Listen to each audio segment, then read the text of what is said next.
Bonjour à tous, merci de nous rejoindre dans VIP. Pour la toute première fois dans cette émission, j'ai le grand plaisir d'accueillir une très grande pianiste, la fille de l'écrivain Henri Queffélec, la sœur de l'écrivain Yann Queffélec. J'ai nommé évidemment Anne Queffélec. Anne Queffélec, bonjour. Bonjour. C'est un très grand plaisir toujours dans VIP de recevoir des artistes, surtout des artistes avec votre envergure. Là, on a une pianiste qu'on connaît. C'est vrai qu'on a l'habitude de recevoir votre frère. Oui. Donc on est content de vous avoir aussi. On en parlera un petit peu de Yann tout à l'heure.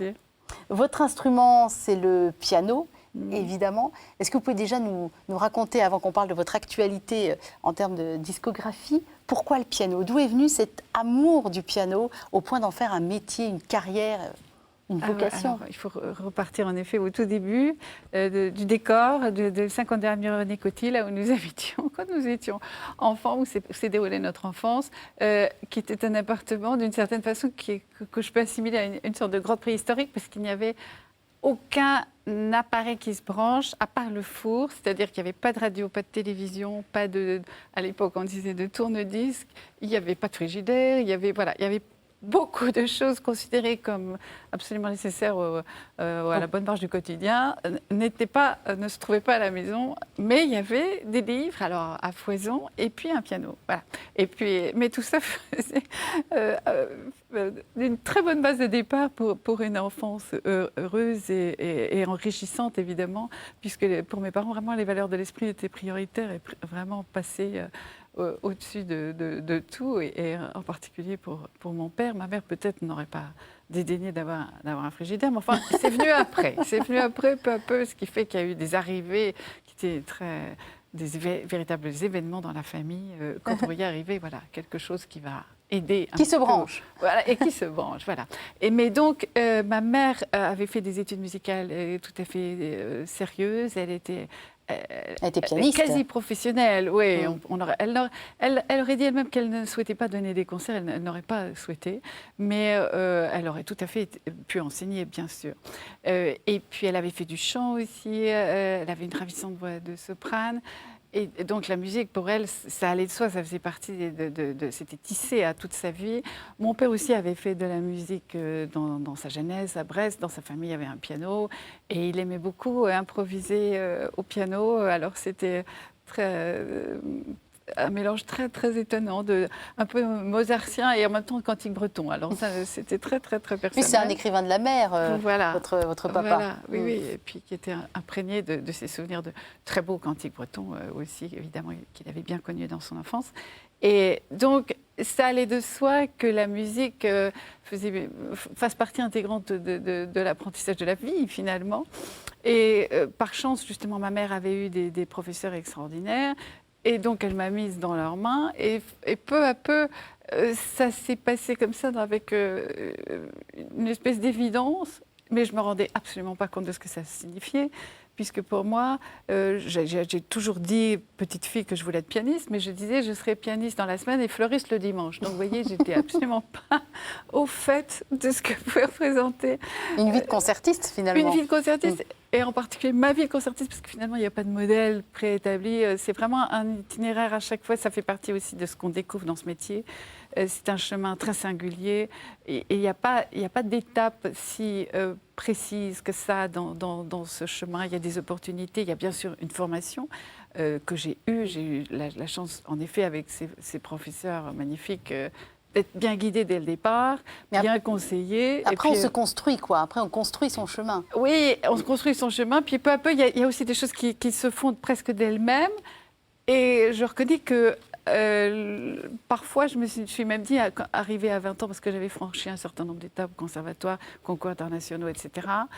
Donc, à chaque fois, il y avait des choses qui se déclenchaient. Et tout à coup, je m'étais dit, ça va un peu trop vite. Et moi, j'aimerais encore étudier aller, et j'ai toujours ça en moi d'ailleurs, j'aime beaucoup l'idée d'aller à l'école, d'apprendre, être devant un maître et apprendre. Je trouve ça extraordinaire, ça reste quelque chose. Mais finalement, Anne Kefelec, vos maîtres, ce sont les compositeurs. Là, je vois Et soi-même, oui, les deux, oui. Vous sortez votre tout dernier disque est consacré à Satie, mais pas que. Non. Satie et compagnie, pièce pour piano seul de Satie, Ravel, Debussy, puis Poulenc, et puis des noms qu'on connaît peut-être un petit peu moins. Oui. Reynaldo Hahn, Gabriel Dupont, Charles Coquelin, Florent Schmitt, Pierre-Octave Ferroux. Oui. J'avoue que je ne les connaissais pas, tous ceux-là. L'idée, c'est l'idée de faire aussi découvrir des compositeurs un tout petit peu moins connus du grand public. Un tout petit peu, même complètement inconnu. Moi-même, je veux dire, il y a 2 ans, 2-3 ans, je connaissais à peine leur nom et pas une note de leurs œuvres. Et c'est grâce à la thématique de la folle journée à Nantes qui était consacrée il y a 2 ans à la musique française. Et donc, j'ai eu envie d'aller chercher dans des territoires inexplorés. Et grâce, je reconnais, à Internet, j'ai pu avoir accès à des partitions qui, par ailleurs, étaient totalement épuisées, qu'on ne pouvait pas trouver dans les magasins, donc impossible. Et j'ai pu imprimer à la maison. Ça commence par là, le métier de concertiste. Hein. Oui, non, mais quand je pense, chaque fois que j'actionne l'imprimante, je me dis, quand je pense justement à mon histoire d'enfance avec ma grotte préhistorique, j'ai quand même fait un chemin, en tout cas. Mais donc, j'ai découvert des perles là, et je me suis dit qu'il fallait, pour les faire justement connaître un petit peu plus, essayer de trouver un biais, une clé. Et la clé, ça a été Satie, parce que Satie, qui est un cas à part vraiment dans l'histoire de la musique, puisqu'il est vraiment très aimé du grand public, d'un public même populaire, qui ne va pas forcément au concert. Parce que c'est simple, non? C'est accessible? Parce que c'est simple, et en même temps, ça a la brièveté d'une chanson, c'est des pièces legnosiennes et gymnopédies. Il y a des chansons d'ailleurs. Oui, il y a une mélancolie aussi, il y a quelque chose puis ce côté ritournel qui est circulaire, c'est une musique qui s'enroule sur elle-même, qui se fixe bien dans la mémoire et qui a sa saveur propre qu'on reconnaît tout de suite. Et donc, je me suis dit, et je lui ai dit, mon cher Eric, voilà, tu vas donner un coup de main à tes copains, à tes confrères. Et donc, j'ai composé ce disque. Ça a été une belle aventure pour moi, parce que j'ai voulu faire un parcours justement comme ou une mosaïque, ou vous voyez, qui est une espèce de cohérence esthétique, émotionnelle et poétique entre ces pièces. Et c'était une belle aventure. On vient pour Satie, on découvre les autres. Je propose qu'on écoute quand même Satie. C'est le premier extrait que nous avons choisi, et c'est la Agnosienne que nous allons écouter Satie. Allez, un petit plaisir.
Difficile d'en sortir et de revenir sur Terre. On part. Un peu hypnotique, oui. C'est hypnotique. J'étais en train de me demander si Yann Tiersen, avec toutes les musiques qu'il a fait pour Amélie Poulain, c'était pas un peu inspiré de Satie. On retrouve un petit peu. Je pense que oui, il y a quelque chose. Hein. Pas que lui, mais c'est vrai qu'il a inspiré certainement beaucoup de de musiciens de variété.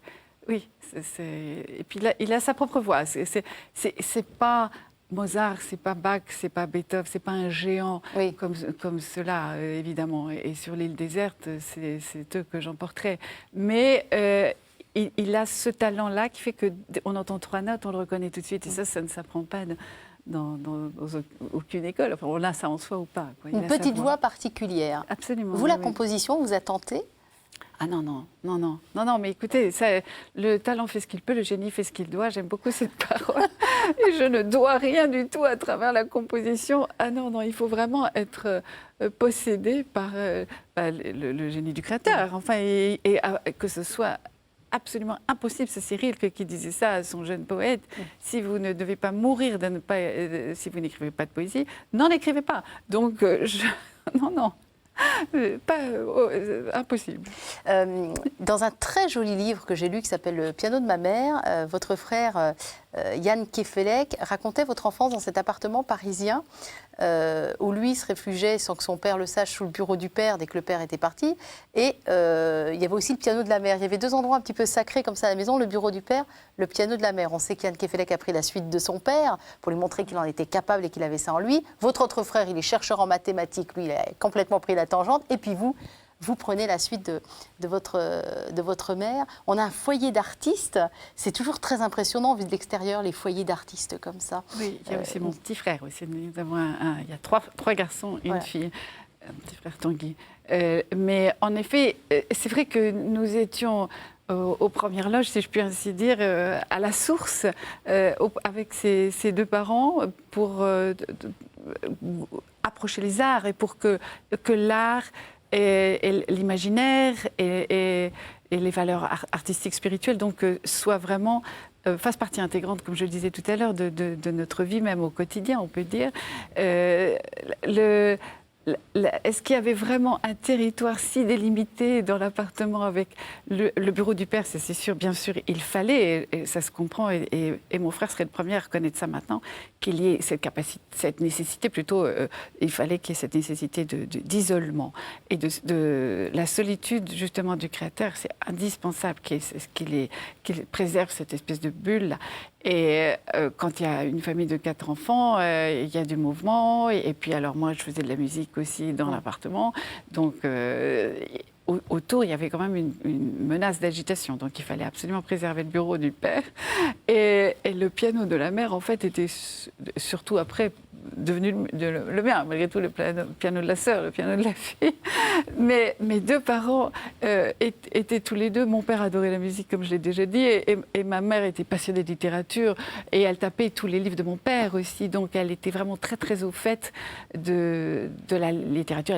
Elle était passionnée de Proust, de Thomas Mann. Elle avait vraiment elle avait elle-même un grand talent d'épistolière. Elle a écrit des lettres absolument merveilleuses.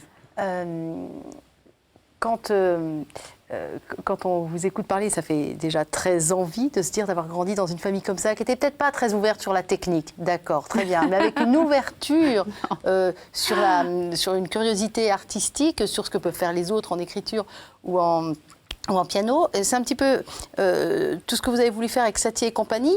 Je disais tout à l'heure que vous nous faites découvrir des compositeurs dont j'avais jamais entendu parler. Donc, par exemple, Charles Coquelin.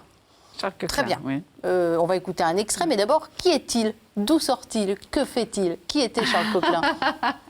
Alors, oui, j'aurais dû potasser mon rapidement, c'est juste... Oui, non, c'était un compositeur contemporain de Satie, justement, de Satie et de Bussy Ravel, qui a vécu très âgé et qui était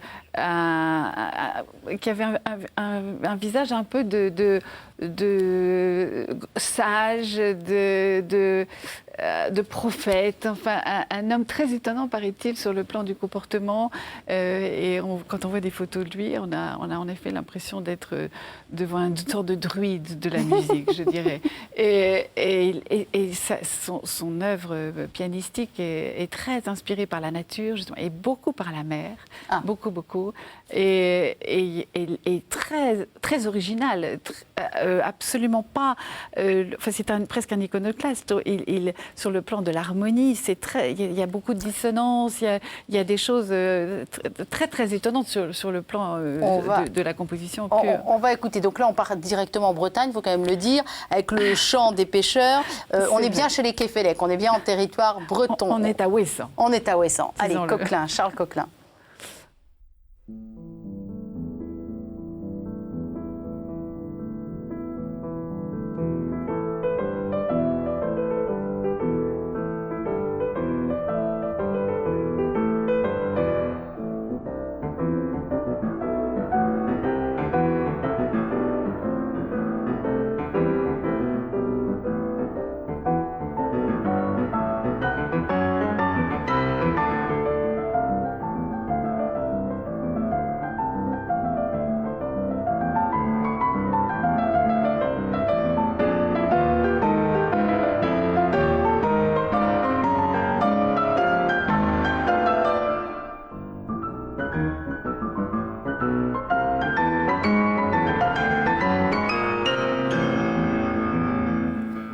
Ah, on sent que la pêche a été vigoureuse. Hein. Oui. Là, on est sur le bateau avec les marins pêcheurs, des jeunes mecs qui...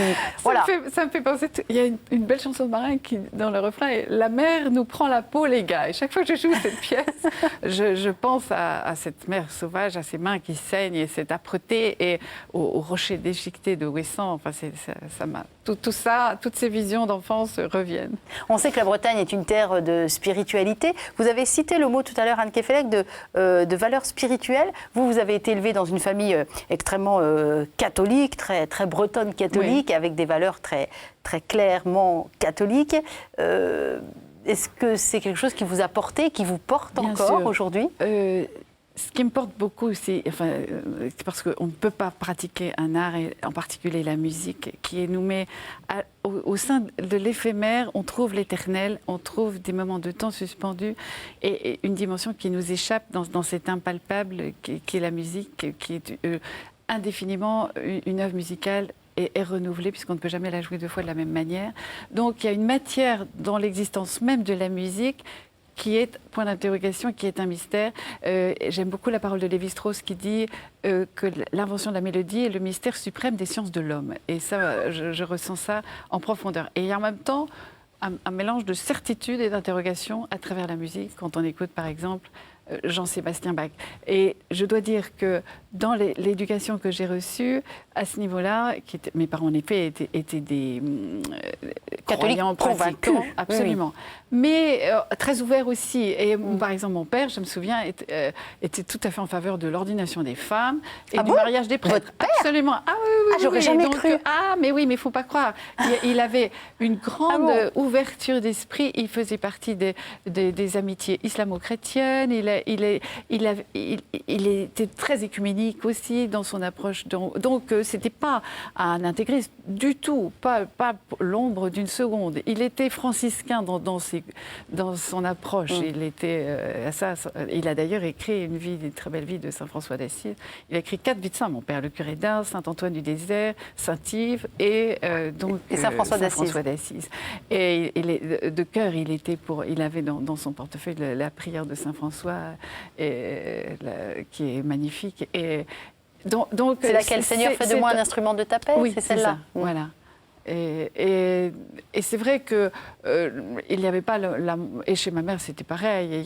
Ils étaient tout à fait capables d'ironiser sur certaines paroles de cantiques qu'ils trouvaient un peu ridicules, même tout à fait ridicules ou médiocres. Donc ça n'est pas quelque chose que j'ai ressenti comme ni étouffant, ni réducteur, ni contraignant. La parole de ma mère, tout le temps qu'elle disait, en effet, la parole de Saint-Augustin, aime et fais ce que tu voudras. Et puis, elle nous disait aussi régulièrement, parole dans l'Évangile, ne jugez pas, ne jugez pas. Donc, ça sont des choses qui marquent, vous voyez, et les béatitudes, enfin voilà. Donc ça, c'est mon bagage. Et c'est vrai que parce qu'il y a différentes façons d'être élevé, évidemment, dans toute religion, quelle qu'elle soit. On peut être enfermé, comme ça peut être aussi une forme d'ouverture, d'éventuelle libération aussi. Mais c'est important pour jouer Bach, parce que vous avez, alors j'aimerais le montrer quand même, vous avez consacré tout un disque qui s'appelle Contemplation à Jean-Sébastien Bach. J'imagine que ces valeurs-là et cette éducation-là, on y repense bien sûr, quand c'est comme ça. Bien sûr, bien sûr, à travers la musique, oui. Et cette dimension de la contemplation, pour moi, elle est étonnamment liée justement beaucoup à l'oreille. Claudel a dit l'œil écoute, mais l'oreille voit aussi, on peut dire. Et à travers ces œuvres que j'ai choisies pour le disque, c'est toujours lié à cette notion justement de temps suspendu et de recueillement, de plonger en soi-même et une forme d'adoration finalement qui aide dans la contemplation. Alors Anne Kefelec, j'aimerais qu'on écoute le tout dernier morceau. Vous allez nous le présenter, il s'appelle Actus Tragicus et la particularité c'est que c'est un morceau à 4 mains que vous jouez avec votre fils qui est pianiste professionnel. Un de vos deux fils a suivi votre voix, ce que c'est beau.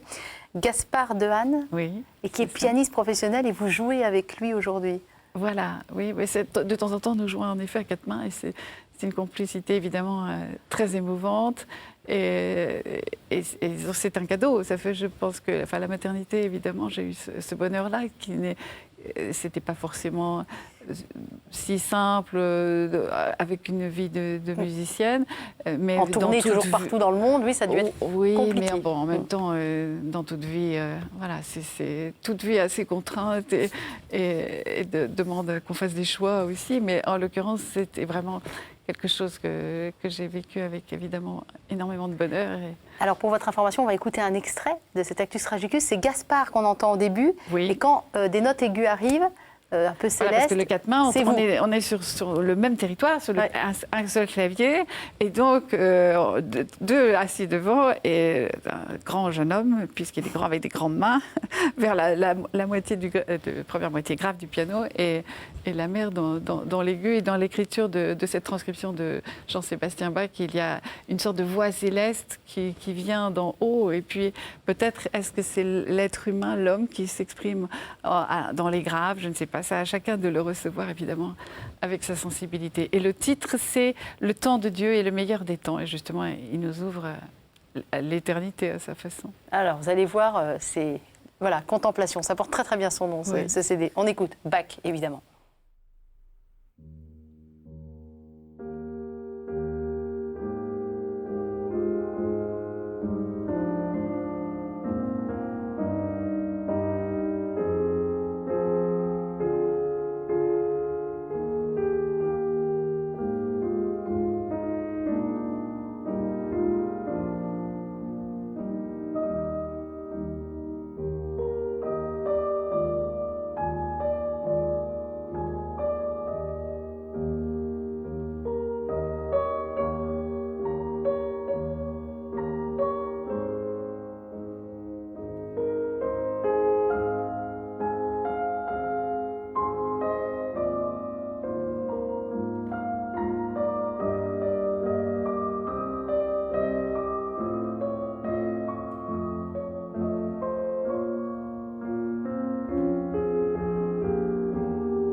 Je vais vous laisser finir l'émission toute seule, Anne Kefelec. Moi, je vais aller écouter votre disque. Ça va être aussi simple que ça.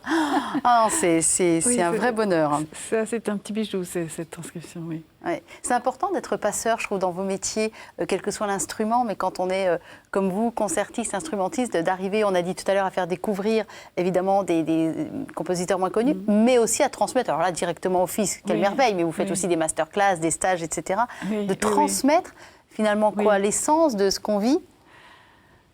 C'est un tel cadeau de savoir que ça existe, ça, et de vivre la beauté au quotidien, parce que c'est quand même ça le métier de musicien, même si c'est très difficile aussi, qu'il y a des confrontations avec ses propres limites, avec le côté répétitif du travail aussi. Il y a une certaine ingratitude, ça, et puis on est face à soi-même, notamment, particulièrement les pianistes. Une austérité. Il y a...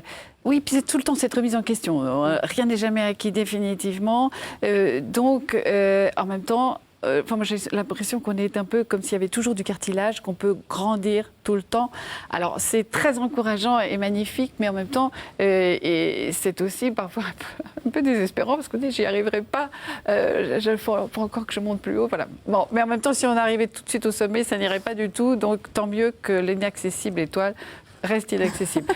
mais par contre, en effet, vous avez raison, la transmission, je trouve que c'est même un devoir, enfin, c'est une mission, parce qu'on peut se sauver avec la connaissance de cette beauté. J'ai joué, par exemple, plusieurs fois dans des prisons, j'ai joué dans des hôpitaux, naturellement. Bon. Et on voit dans ces lieux où il y a la solitude, où il y a la détresse, où il y a la laideur, la confrontation avec du sordide, à quel point, tout à coup, l'irruption d'une autre dimension qui peut mettre chacun, justement, en contact avec quelque chose en lui dont il ne soupçonne pas l'existence, parfois, parce que simplement, il ne s'est jamais trouvé mis en face de ça, et mis en face de ce quelque chose en lui qu'il a. Et ce trésor-là, parfois, il suffit justement d'écouter Jean-Sébastien Bach, ou quelqu'un vous prenne la main et puis ouvre la porte et dit voilà, c'est chez toi, c'est pour toi, ça s'adresse à toi.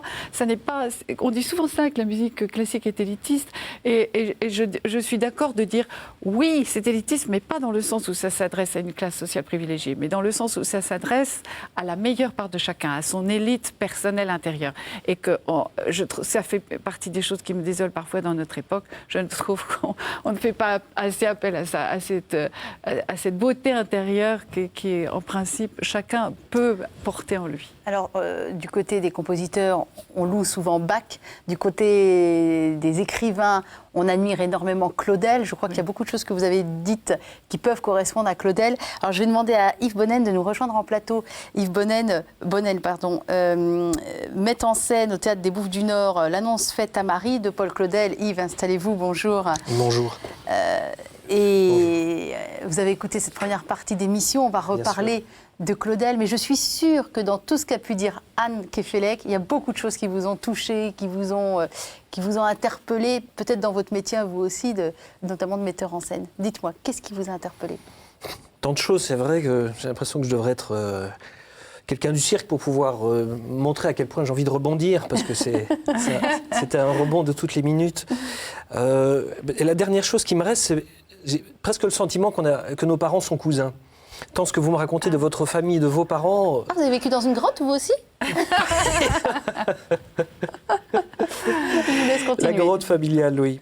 Mais d'avoir deux parents qui sont à la fois dans une foi vivante, forte, qui nous transmettent, et en même temps avec une vraie liberté et un vrai recul là où c'est nécessaire, c'est-à-dire pour avoir un rapport personnel à Dieu et non pas être uniquement dans l'obéissance. J'entends vraiment ce que vous pouvez dire sur les opinions de votre père ou celles de votre mère.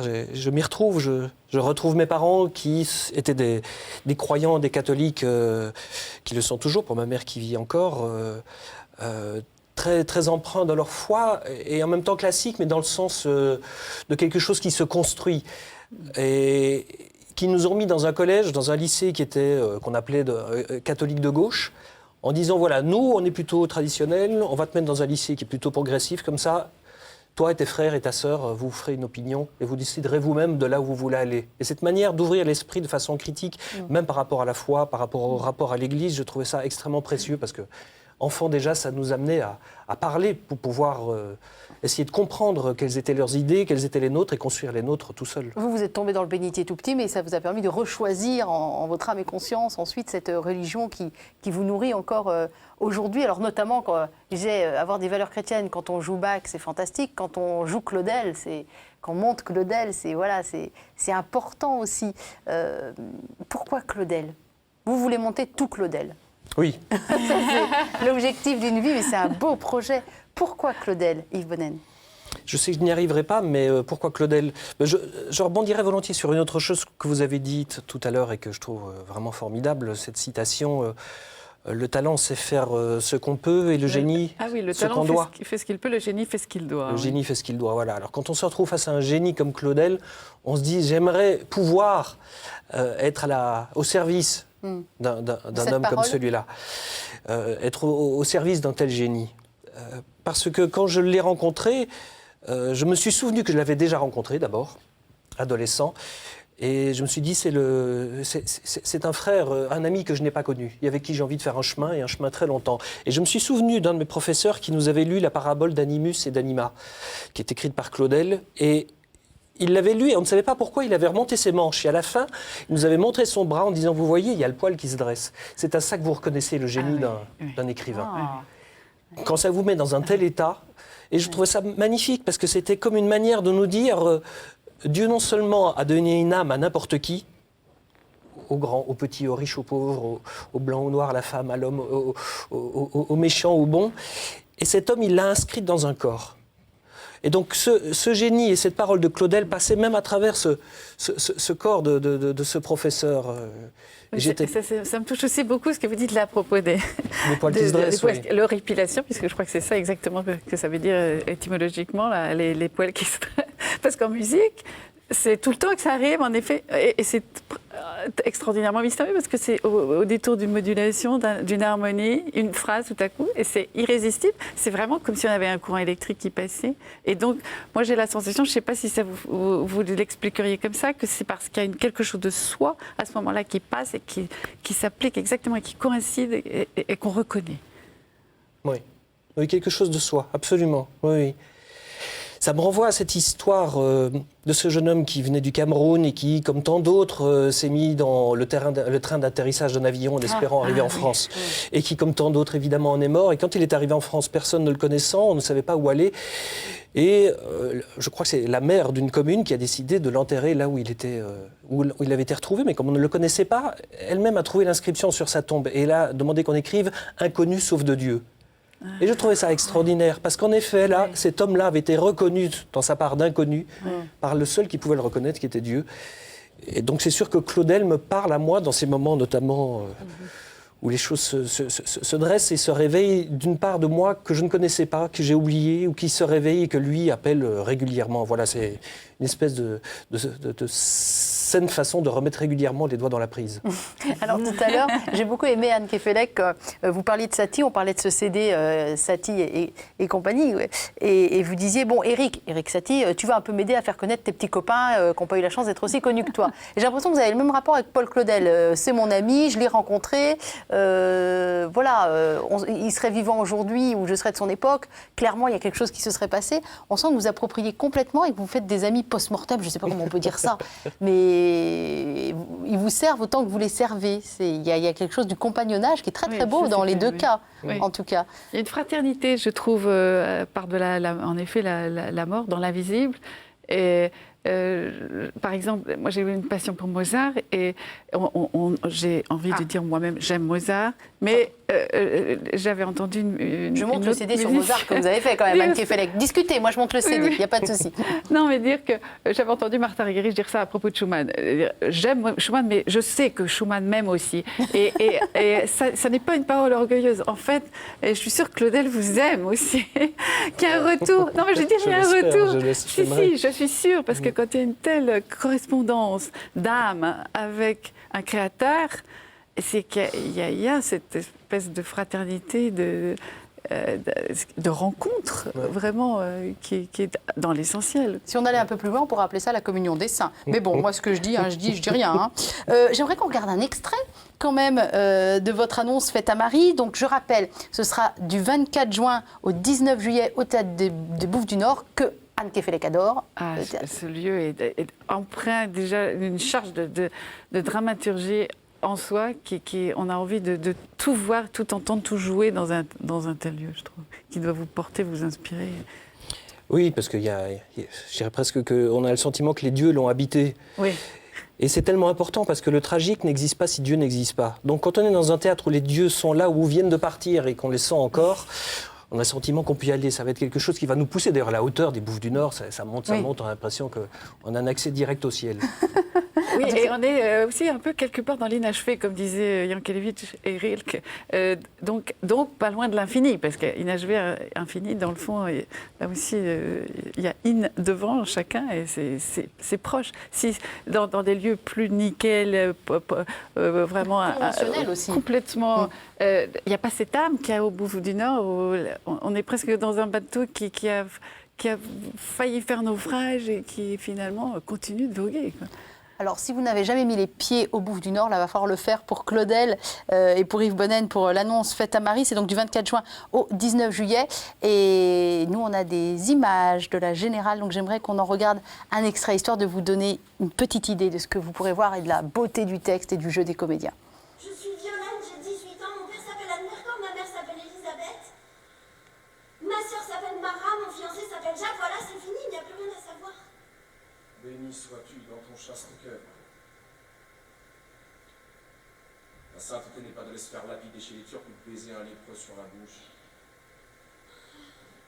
Que ce monde est beau, que je suis heureuse. Ah, que ce monde est beau et que je suis malheureux.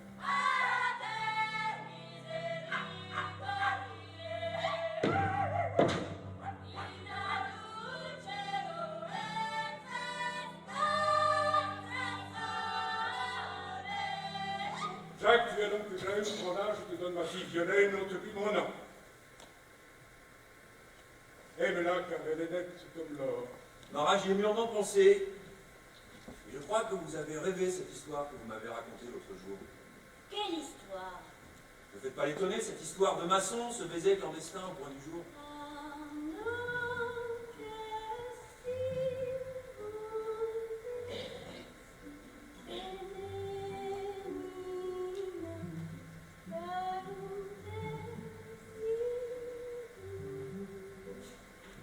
Ne suis-je pas assez belle en ce moment, Jacques? Que me demandez-vous encore? Que demande-t-on d'une fleur? Sinon qu'elle soit belle et odorante une minute, pauvre fleur, et après ce sera fini.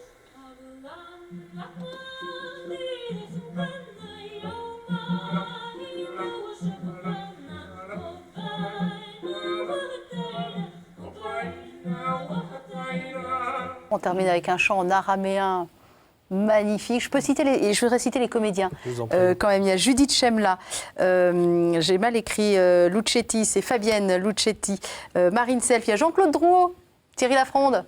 Ceux qui sont devant leur télé avec le barbu qu'on a vu, c'est Jean-Claude Drouot, ça va vous rappeler des souvenirs. Thomas Condemine et Damien Bigourdan, c'est ça? Bigourdan. Bigourdan, pardon, excusez-moi Damien. Et puis deux violoncellistes qu'on ne voit pas dans les extraits, mais deux violoncellistes. Clotilde Lacroix et Myrtille Hetzel. C'est facile de mettre en scène Claudel, Yves Bonnen? Mais comme on parle de cette belle équipe, et avant de répondre tout à fait à votre question, juste deux mots. C'est facile quand on a un système comme celui en France qui nous permet de travailler de façon continue alors que notre métier se fait de façon discontinue, qui est le régime de l'intermittence. Voilà, juste deux mots, on sait, on l'entend, les artistes, les intermittents prennent la parole depuis quelque temps, mais on pourrait se dire, mais ça fait 10 ans, 15 ans, l'annulation d'Avignon en 2003, ça fait 25 ans qu'ils en parlent. Et c'est vrai, parce que ce régime, finalement, il est assez ancien. Il est né avant la guerre déjà, puis il a été complété, amplifié. Jeanne Laurent l'avait imaginé, Malraux l'a développé, etc. Jack Lang et d'autres. Et puis, depuis quelques années, il est mis à mal. Et il est important que cette mobilisation puisse arriver jusqu'au bout. On a le sentiment d'être face à un gouvernement qui ressemble à beaucoup d'autres, alors que ce n'est pas la même couleur politique. Un gouvernement qui finalement est relativement sourd aux demandes que je pense vraiment légitimes. Moi, je ne serais pas là si je n'avais pas pu pendant des années travailler comme intermittent. Je ne pourrais pas monter de mes spectacles si je n'avais pas autour de moi un grand nombre d'intermittents. Je ne suis pas sûr ici que KTO et votre chaîne fonctionneraient s'il n'y avait pas tant d'intermittents qui pouvaient travailler avec eux, aidés par un système que le monde entier nous envie. Donc voilà, j'aimerais vraiment inviter le gouvernement à écouter de façon plus positive dans un dialogue qu'elle revendique, mais qu'on n'a pas l'impression de voir appliqué depuis pas mal de temps. Je ne sais pas si le gouvernement regarde KTO, ce serait intéressant à savoir, mais c'est bien de le dire. Je ne suis pas sûre non plus que l'importance de la culture soit perçue comme elle doit l'être. De toute façon, il y a un niveau d'inculture, quelquefois, qui est abyssal dans la classe politique. Ça, sur le plan musical, c'est une catastrophe. Je suis désolée de le dire, mais c'est... Et en effet, bien sûr que ça fait partie, ce sont des questions de santé publique, ça fait partie, c'est nécessaire à l'équilibre des êtres, à la construction pour les enfants, enfin, qu'on les mette au contact de ces valeurs-là dans l'éducation de base et qu'on leur transmette. C'est pas un luxe, c'est vraiment une affaire de santé publique. Et je suis sûre que si les ministères santé, justement, éducation et culture travaillaient plus la main dans la main, il ferait des économies au bout du compte sur d'autres postes, évidemment. Ça, j'en suis certaine, parce que quand on va en effet écouter une pièce de Claudel ou entendre une symphonie de Mozart, un quatuor de Beethoven, on est aspiré par une autre dimension qui n'est pas de l'ordre du matériel. Ça ne coûte pas forcément tant d'argent que ça. Et en même temps, ça, sur le plan de la santé publique, pour la sécurité sociale, c'est excellent. C'est excellent. Déjà, Épidore, on se souvient de ce théâtre en Grèce où tous les grands, tous les Plautes, les Éschyles et les Sophocles ont écrit des choses absolument magnifiques devant des milliers de spectateurs. À cette époque, Épidore était en même temps un centre thermal où beaucoup de Grecs venaient se soigner. Et dans les ordonnances, la plupart du temps, les médecins leur disaient « vous allez prendre ceci et cela et allez voir une pièce à Épidore ». Voilà, parce que c'est sans doute la chose qui vous amènera le plus à sortir des difficultés qui sont les vôtres. Il faut que ce soit remboursé par la Sécu. Voilà. Donc je vous posais aussi une question. Voilà, est-ce que Claudel est facile à monter? Peut-être qu'on pourrait raconter 2 secondes ce que c'est que l'annonce faite à Marie. Peut-être que tout le monde ne connaît pas aussi, rapidement. Oui, c'est une histoire une espèce de polar sentimental. Assez universel. 2 sœurs qui sont amoureuses d'un jeune homme qui arrive, qui était adopté quand il était tout petit. Les parents n'ont pas de garçon, donc les 2 filles, évidemment, on peut l'imaginer.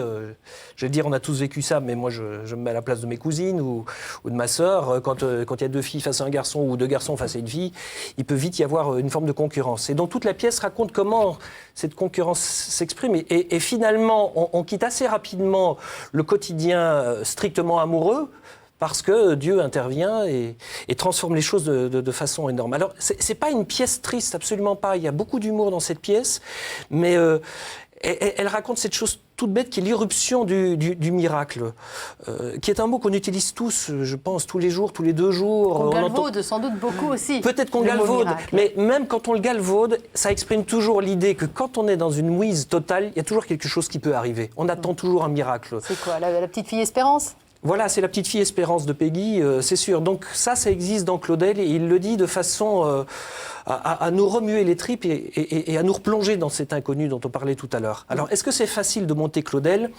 D'abord, il faut avoir des comédiens magnifiques. Et j'ai cette chance-là. Et j'ai la chance d'avoir des comédiens, mais en plus, qui sont chanteurs et d'avoir avec moi un compositeur qui s'appelle Camille Rocailleux, qui est un jeune compositeur, qui a écrit des choses dont j'espère qu'elles sont magnifiques, qu'elles sont à l'aune de ce que Claudel attendait, puisqu'il a beaucoup travaillé avec les musiciens, avec Honegger, Poulenc, Darius Milhaud, dont il était parrain d'un des enfants, ou Boulez. Donc c'est une chose importante et c'est vraiment l'œuvre pour laquelle il attendait qu'on fasse une composition musicale. Milhaud écrit, sa fille écrit pour lui, pour l'annonce faite à Marie. Donc le chant permet d'accéder à des endroits auxquels on n'accéderait peut-être pas. Comme quand, à certains moments dans la vie, les mots nous manquent et on se met à chanter, parce qu'il n'y a plus que comme ça qu'on arrive ou à muser ou à jouer de la musique, parce que les mots sont insuffisants à certaines heures. Oui, bien sûr, je vous rejoins tout à fait, parce que je suis bien convaincue que l'existence même de la musique, elle est là parce qu'elle est nécessaire, parce que les mots ne suffisent pas à tout dire, et que Proust, évidemment, parle merveilleusement bien de ça, de ce langage. Pour lui, il imagine que peut-être s'il n'y avait pas eu l'invention du langage, la musique serait restée le meilleur moyen que les hommes communiquent, les âmes communiquent, la communication des âmes. Et c'est vrai que quand on voit d'ailleurs, par exemple, en cas de deuil, quand les mots n'expriment pas ce qu'on souhaiterait, parce qu'on est dépassé, même si on sait que ça fait partie de l'existence, tout être vivant meurt, il y a quand même toujours une espèce de sidération devant cette évidence à laquelle on ne peut pas échapper. Mais les mots, là, sont dépassés et la musique prend le relais et peut... je trouve qu'il y a une forme de baume dans la musique, une espèce de consolation qui peut arriver parce que, encore, je parlais de ça tout à l'heure, par rapport à l'interrogation. Parce que je trouve que c'est à la fois une réponse et une question. Parce que nul n'a la réponse de toute façon, mais il y a to be or not to be, et ben to be quand même. Et puis, et ben, si not to be, à la fin, ça se termine comme ça, puisqu'on n'est plus. Mais la musique, je trouve, nous emmène justement dans cette zone-là où les mots, en effet, ont besoin qu'il y ait un autre relais qui se passe. Mais vous n'êtes pas dans le doute par rapport à Anne Kefelec, Yves Bonnel. Vous êtes plutôt dans une croyance ferme et définitive sur le plan de la foi. Ferme et définitif. Oui, vous disiez que j'étais tombé dans le bénitier quand j'étais petit, c'est vrai. C'est à la fois une chance et en même temps, c'est comment dire, quelque chose qui régulièrement me remue. Je dirais presque que c'est un endroit qui peut être de douleur. Je me souviens qu'à 5 ans, j'avais l'idée d'un Dieu qui était une espèce de grand barbu, comme sans doute beaucoup d'enfants se l'imaginent ou se l'imaginaient. Et donc, j'en ai parlé un jour à ma mère. Je lui ai dit, mais Dieu, est-ce qu'il est vraiment cette espèce d'homme très loin sur son nuage? Et elle m'a répondu très simplement, mais Dieu, c'est un père. Donc, quand tu ris, il rit. Quand tu pleures, Dieu pleure. Et d'imaginer ce grand barbu sur son nuage qui se mettait à pleurer parce que moi je pleurais, j'ai trouvé ça extraordinaire. Donc ça a créé un lien qui ne peut pas être distendu parce qu'il existe de toujours à toujours, comme celui que j'ai pour mon père ou pour ma mère. Claudel vous a inspiré dans votre façon ensuite de construire votre foi? Peut-être pas dans ma pratique, parce que là je reste un intermittent, même si j'essaie d'y aller le plus souvent possible. Intermittent de la pratique, d'accord. Mais c'est sûr que relire par exemple les psaumes de Claudel, oui. la traduction que Claudel a fait des psaumes, c'est quelque chose qui nous plonge non seulement dans une poésie que je trouve d'une modernité inaltérable derrière tout ce qui existe aujourd'hui, même Coltès, on a l'impression que ce sont ses enfants et qui courent derrière, mais en plus sa traduction est telle comme ces grandes traductions qu'on a pu voir de la Bible qu'elle crée des endroits de glissade et Dieu se glisse dans ces moments où tout d'un coup il y a des failles en nous et on a l'impression que les choses se passent autrement que comme on se les était toujours imaginées. Claudel, il écrit comme les écrivains, je dirais pas comme les écrivains français. En France, il y a une forme de cartésianisme, on écrit avec le sentiment que l'horizon est toujours bouché. Il y a toujours une montagne, une cathédrale, une forêt, quelque chose qui nous bouche l'horizon. Alors que les écrivains en anglais, ils écrivent, ou américains, ils écrivent comme s'ils faisaient des ricochets sur l'océan. Et il n'y a pas d'horizon. L'horizon ne se termine pas, ça va très très loin. Et donc lui, il écrit comme ça, avec cette liberté-là, qui fait qu'au milieu de sa phrase, tout d'un coup, là où on pense que le sens va enfin se donner, ça s'interrompt. Ça s'interrompt à un moment totalement inattendu, comme dans la conversation. Et dans cette surprise, il nous dit, voilà, moi, j'ai arrêté d'écrire à ce moment-là, donc vous, comédien, vous arrêtez. Et comme une espèce d'asthmatique qui sera obligé de reprendre sa ventoline chaque fois qu'il n'arrive plus à écrire. Et hop, il repart après, mais il faut reprendre sa respiration et attendre. Et c'est dans cet arrêt, dans cette interruption du sens, que tout d'un coup s'irrue quelque chose qui est de l'ordre de l'inconnu dont on parlait tout à l'heure. Et avec les comédiens, ça les met dans des états, mais j'ai l'impression qu'ils ont sniffé quelque chose d'inouï. C'est de la drogue, mais gratuite, et qui les emmène là où aucun paradis terrestre ne peut les emmener. Alors, réaction d'Anne Kefelec. Ah non, mais je suis...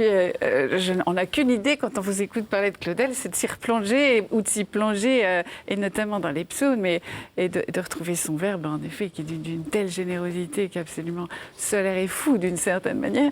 Mais je ne vous rejoins pas complètement sur les généralités sur les écrivains français, en disant qu'ils sont un peu comme ça, enfermés dans une espèce de cartésianisme, parce qu'on a des écrivains extrêmement différents. Quand on pense à Rimbaud, à Céline, il y a Racine, il y a La Fontaine.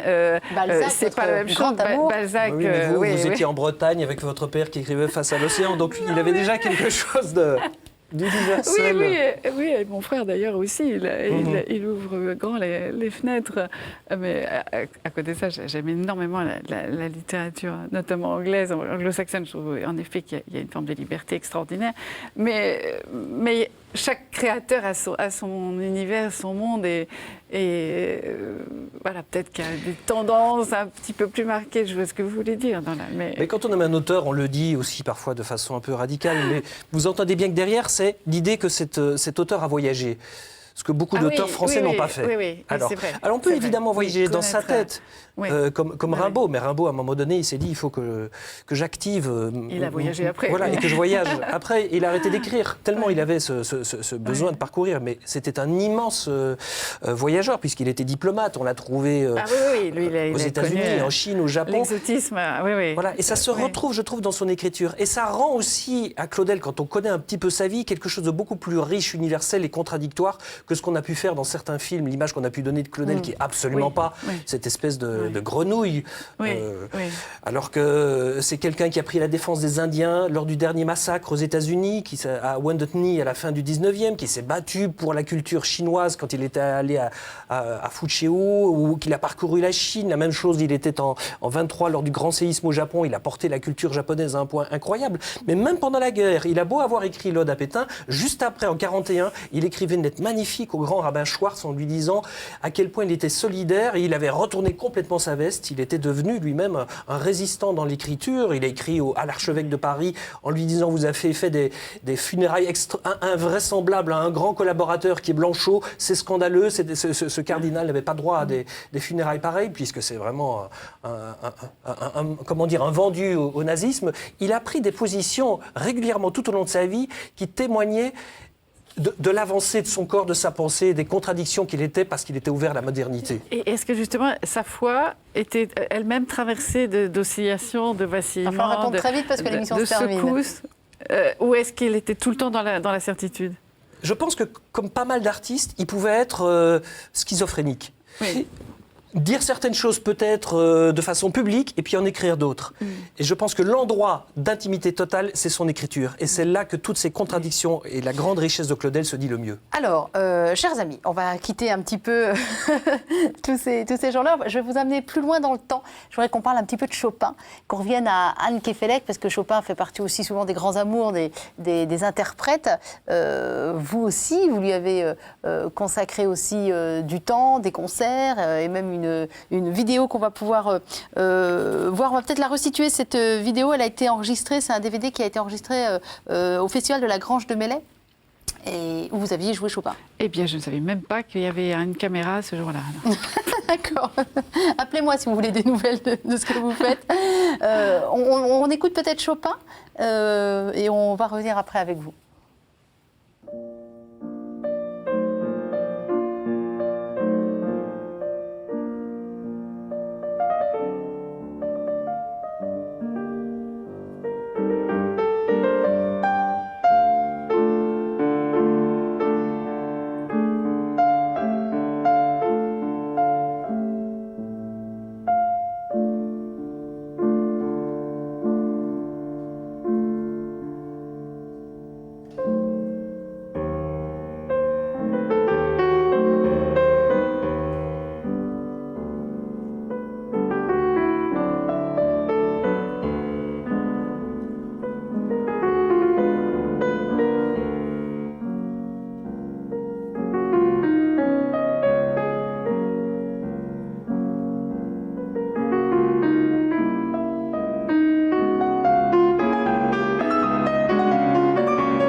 Ça aussi, c'est un spectacle, d'aller voir jouer aussi les concertistes. Le 13 août, vous serez notamment à la Roque d'Anteron. Mais tiens, je vais vous donner vos dates, on va en profiter.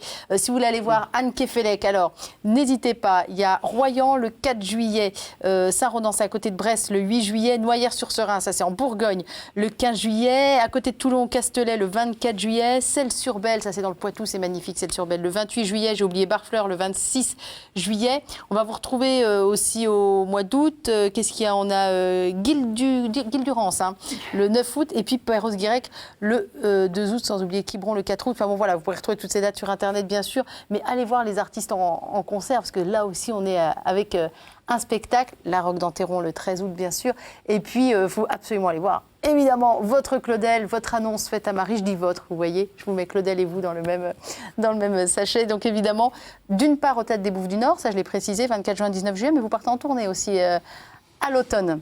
Absolument. Allez voir les Luxembourg, à artistes. Saint-Étienne, à Niort, à Nîmes, Perpignan, à Latte, j'en oublie. Qu'est-ce que je vous souhaite pour la suite, messieurs, dames?